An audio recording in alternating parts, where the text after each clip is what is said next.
గడిచిన 3 రోజుల నుంచి రాష్ట్రంలో అనేక జిల్లాల్లో ఉధృతమైన వర్షాలు, అతి భారీ వర్షాలు కురిసిన కారణంగా రాష్ట్రం అంతా ఈ వర్షాలకే అతలకుతలమవుతుంది.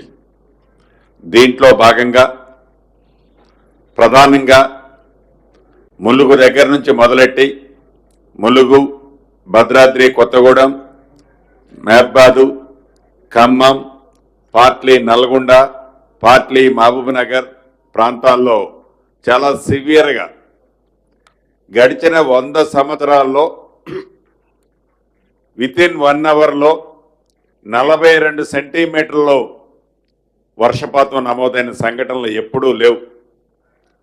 అటువంటి సంఘటనలు ప్రత్యక్షంగా చూడాలని గౌరవ రాష్ట్ర ముఖ్యమంత్రి గారు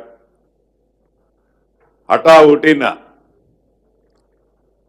హెలికాప్టర్ పనిచేయకపోయినా రోడ్డు మార్గంలో నిన్నంతా ఖమ్మం జిల్లాలో ప్రత్యక్షంగా నష్టపోయిన ప్రాంతాల్లో పర్యటిస్తూ రాత్రి ఖమ్మం జిల్లాకు సంబంధించిన రివ్యూ మీటింగు అధికారులకు దిశ నిర్దేశించి మళ్ళీ ఉదయం లేచిన దగ్గర నుంచి ఇటు మహబాద్ జిల్లాకి కూడా రావటం జరిగింది.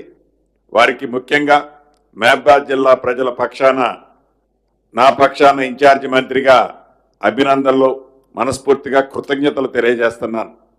అదే రకంగా వేదిక మీద ఉన్న సహచర మంత్రివర్యులాలు సీతక్క గారు, జిల్లా నా సహచర ఎమ్మెల్యేలు, ఎంపీ గారు, ఎమ్మెల్సీ గారు, ఎస్పీ గారు, కలెక్టర్ గారు, ఇంకా జిల్లా ముఖ్య అధికారులంతా ఉన్నారు.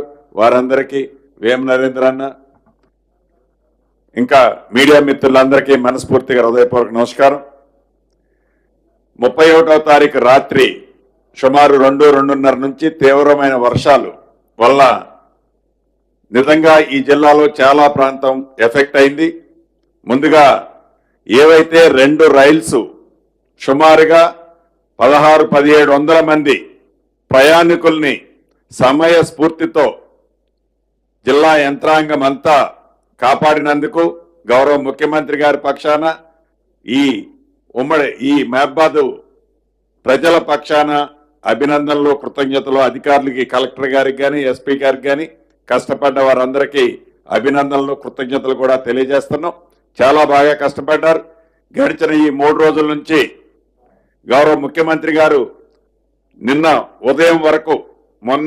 ఉదయం వరకు హైదరాబాద్లో కూర్చొని ఎక్కడైతే ఉదయం నుంచి ఆల్ మినిస్టర్స్ ని అలర్ట్ చేస్తూ ఇంచి ప్రతి నిమిషం ఏ ప్రాంతంలో ఏం జరుగుతుందో తెలుసుకొని తగు సూచనలు ఇస్తూ మంత్రులైన మా అందరికీ ఎక్కడ ముందు ప్రాణ నష్టం జరగకుండా కాపాడండి, ఆస్తి నష్టం జరుగుతుంది, ఈ ఆస్తి నష్టం జరిగే దాంట్లో దాన్ని మినిమైజ్ చేయండి అని వారికి ఉన్న అనుభవంతో సీనియర్లు చెప్పిన దాన్ని సేకరిస్తూ సూచనలు ఇవ్వటం వల్లనే ఈనాడు ఇంత పెద్ద ఉపద్రవం వచ్చినా, దేశవ్యాప్తంలో ఇటువంటి సంఘటనలు జరిగేది చాలా అరుదు.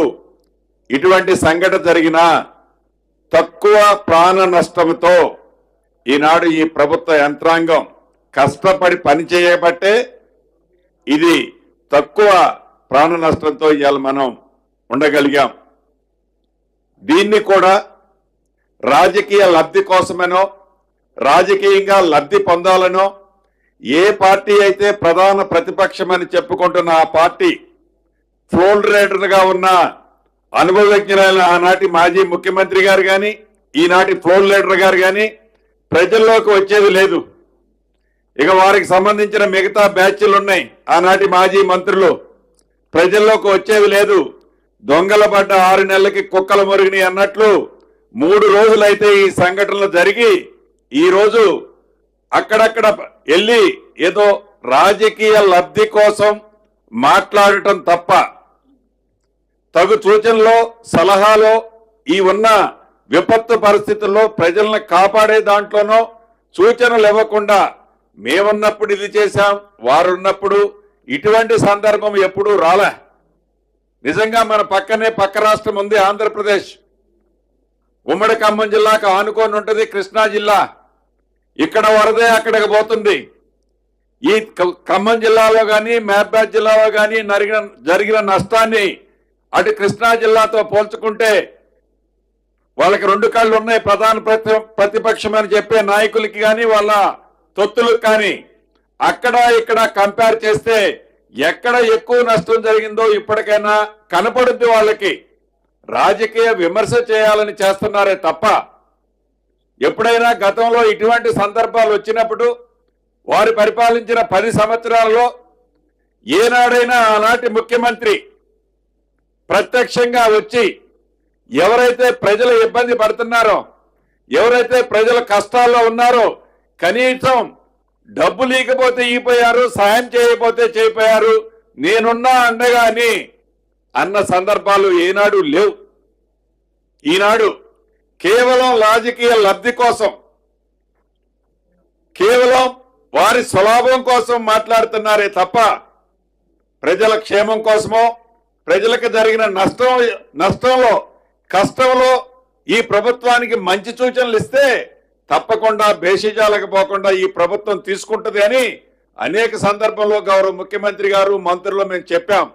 సూచనలు సలహాలు కాదు, మైక్ దొరికితే చాలు అధికార పార్టీ మీద యుద్ధం ప్రకటించినట్లు నోటికి ఏ పదాలు వస్తే ఆ పదాలు వాళ్ళు మాట్లాడుతున్నారు. వాళ్ళకి సంబంధించిన కొద్ది మందితో అది నోటికి పట్టరాని భాషతో మాట్లాడిపిస్తున్నారు. నిజంగా దురదృష్టకరం, చాలా బాధాకరం. ఇప్పటికైనా వారు మంచి సూచనలు ఇస్తే తప్పకుండా సేకరిస్తాం.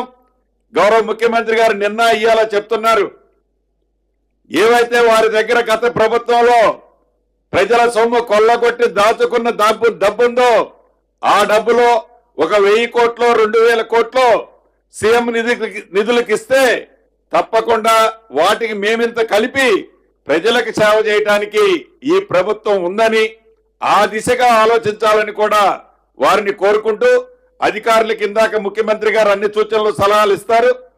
ఒకటి చెప్పేది, డబ్బు ఎంత ఖర్చైనా పర్వాలేదు, ఈ ప్రభుత్వం ప్రజల ప్రభుత్వం, ఇందిరమ్మ రాజ్యంలో పేదోళ్లకు నష్టం కలగకుండా ఉండే విధంగా తప్పకుండా నేను కూడా టైం టు టైం ఇక్కడే ఉంటాను. ఇంతకుముందే గౌరవ ముఖ్యమంత్రి గారు కూడా నాకు సూచించారు, టైం టు టైం నేను సీతక్క ఉంటాం. ప్రజలకు ఎక్కడా నష్టం జరగకుండా, కష్టం రాకుండా ఈ ప్రభుత్వం తప్పకుండా మీకు అండగా ఉంటుందని తెలుపుకుంటూ